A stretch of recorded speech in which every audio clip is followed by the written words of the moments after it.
Welcome to Wandering the Wild Mess, the podcast for anyone starting over, navigating a new chapter, or rewriting their story. I'm Heather Morgan, and if you've ever thought to yourself, what am I doing with my life? You're in the right place. Here we take the lessons in the messes, reframe the hard moments, and remember that even the wildest stories always work out. I'm so happy you're here. Now let's wander this wild mess together.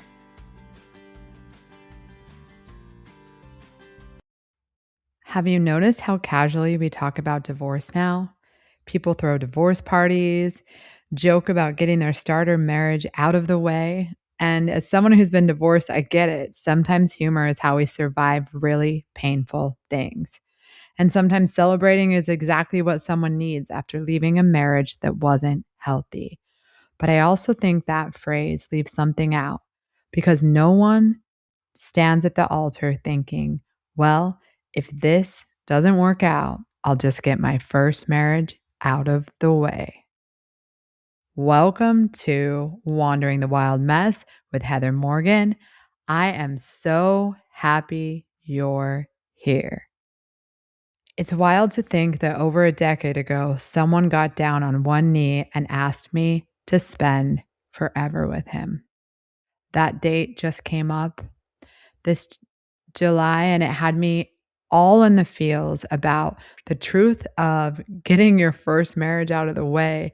And if it's really such a thing to kind of laugh about, because I often get asked, like, is this what you thought it would be like? You seem so happy. And there's so many aspects that are true about moving through life after divorce. There is so much peace that I found. There are so many beautiful things that have happened, but I would never just say I got my starter marriage out of the way, because when I was reflecting back just recently, that on that day where my life changed, not from the divorce, but when I said I do.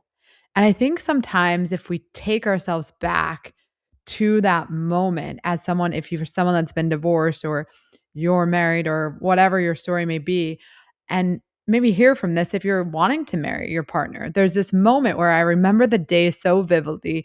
It was the day after the 4th of July. So July 5th, we're up American Fort Canyon in Utah.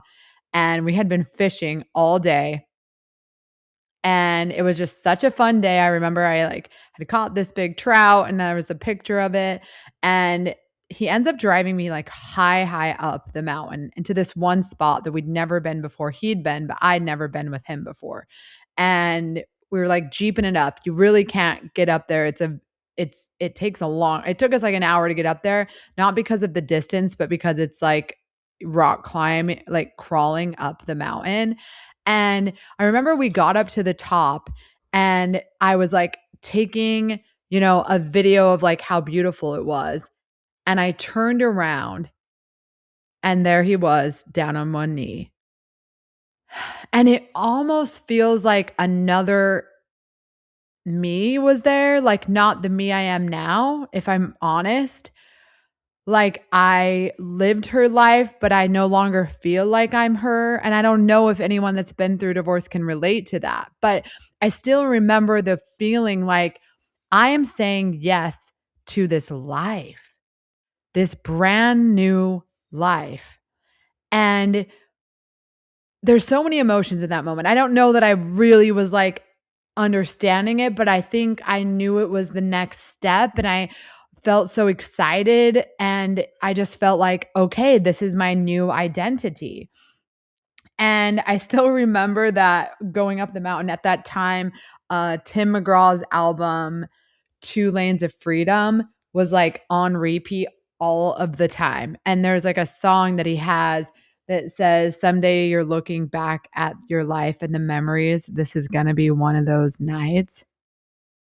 This is going to be one of those nights is the song. And I think about that because it was one of those moments where you kind of feel like this is what life is. You're getting married. And I feel like so much I've talked about divorce and that's starting over. But really, when you get married, you're starting this whole new life. And I think the only reason it feels a little bit less like a whole new life is because usually the person that you're doing that new life with isn't new. Like we'd known each other for so long. And so it just feels a little different because you're going into this new life with someone else. But I just want to give a little credit where credit's due to the idea that as many people may say yes and end up in divorce, I don't think you just get the marriage out of the way. You get this experience that is honestly, there's so many beautiful things about it. You know, you say yes to not just the person, but to an entire future. And in that moment, you think that's going to be your life, that you're going to grow old with them. You start creating traditions, your holidays, the inside jokes. I'm a wife. And you just start accepting, like, this is my life now. And I was thinking back when I first moved to Nashville and was just so messy. And I think how I was just running wild trying to navigate a new life where I was no longer a wife in bed reading a book by 10 p.m. because I was running away from my old life, but I didn't have my new one yet. And I think anyone that's been through divorce or they're contemplating it, it's just part of the journey. You love to think, okay, like that didn't work out, we'll just move on. And I love that people should, if that's really, if they're not in a healthy relationship, let's move on to something better. I agree. Sometimes we don't make the right decisions in partnership. And it's not because they were the wrong person, it's because you thought with the knowledge that you had then, and over time, something else became true. And I feel like that's a lot of what it is that something else becomes true and you're like, this marriage will only lead me to self-abandon myself if I stay. Or the opposite, if they leave, you're just like, now I just have to figure this all out and get them out of my life now. They don't want me anymore, so I'll just get that marriage out of the way. But it's crazy because I think it also puts this mindset when we're like celebrating it that it's so joyous and that there isn't an insane amount of grieving and pain that comes along with losing a life you once said I do to.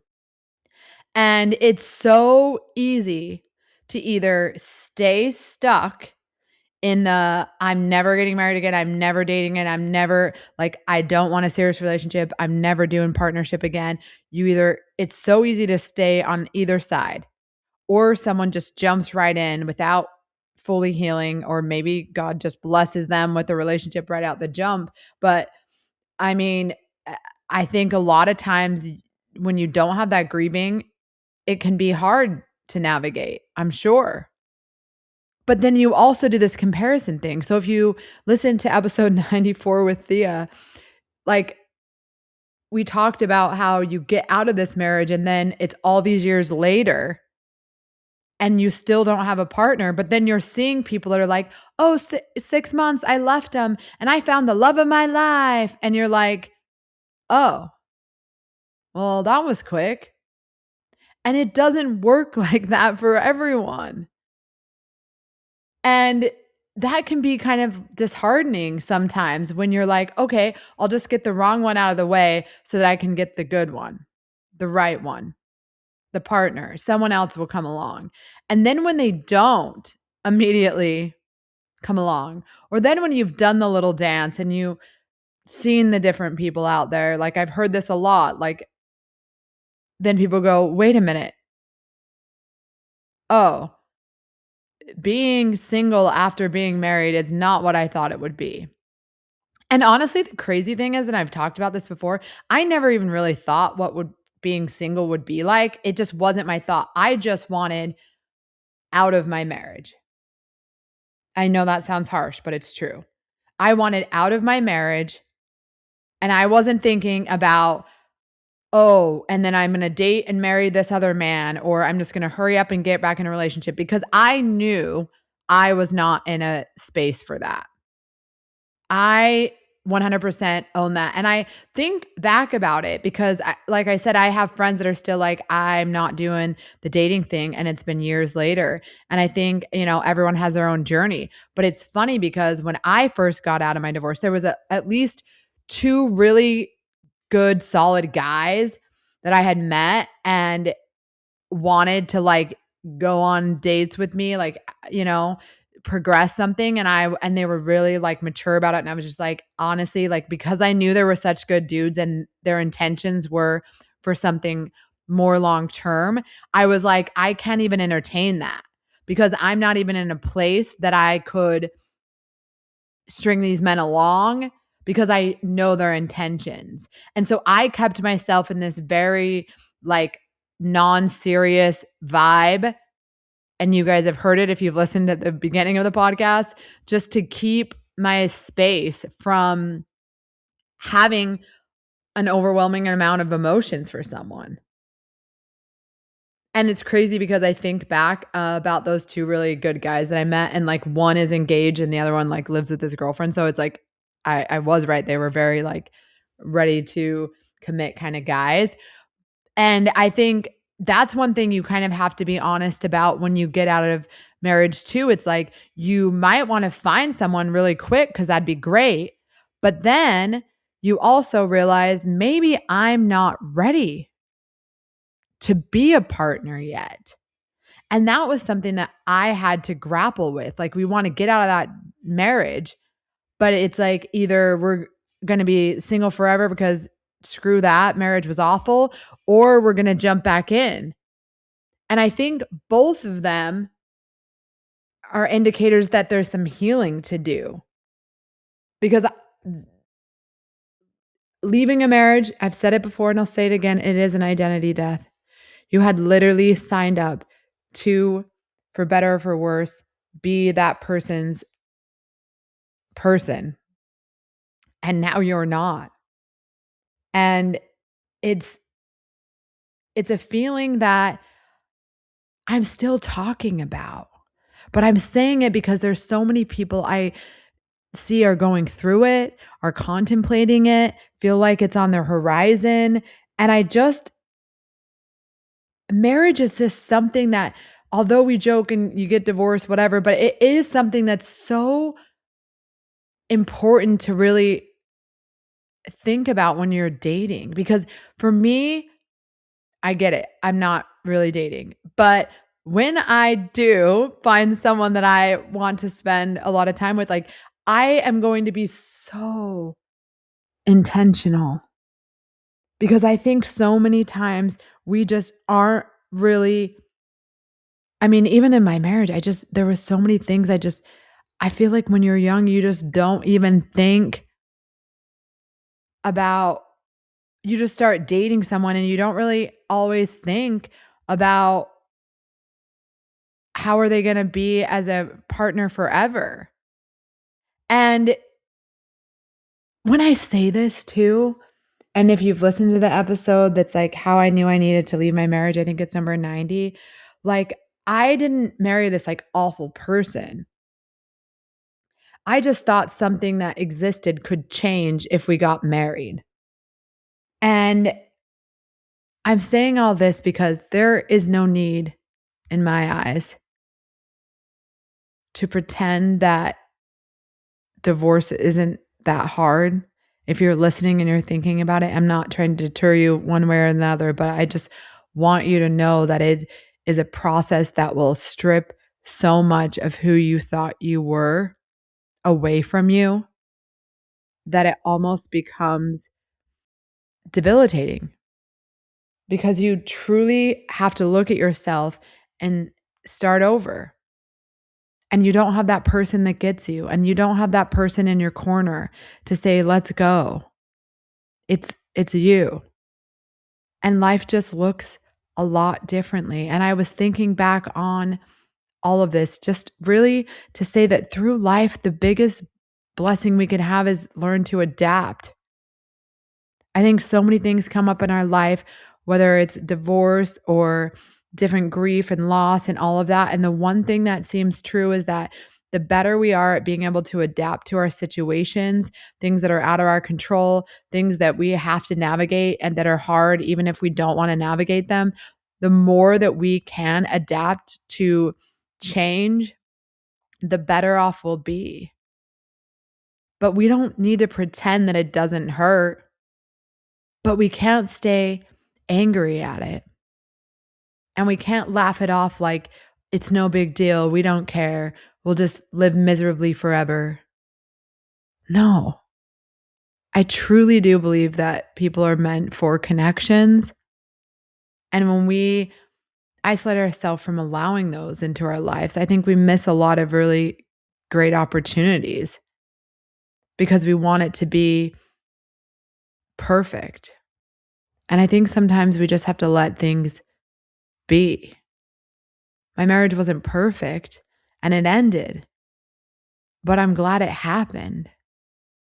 That I loved the pain that I felt leaving it?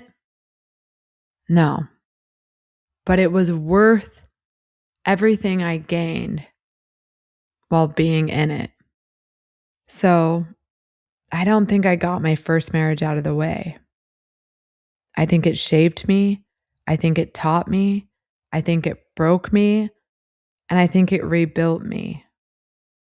And I think it became part of the story that led me here. So if you're in the middle of starting over, don't let the internet or Sally or anybody else convince you you're behind. There isn't a prize for healing the fastest, and there isn't a trophy for getting remarried first. Your job isn't to race into your next chapter. Your job is to become the kind of person who can fully live in it when it arrives. Because maybe your first marriage wasn't just something to get out of the way. Maybe it was one chapter in a much bigger story. And if you're still writing that story, you're not behind. It's all unfolding. Thank you for listening to Wandering the Wild Mess with Heather Morgan. You matter. Thank you for wandering the wild mess with me. If today's episode helped you see your story a little differently, I'm so glad. Make sure to share it with someone else who might need it. Keep listening for more lessons, reframes, and reminder that your path is unfolding exactly as it should. Until then, keep trusting the mess.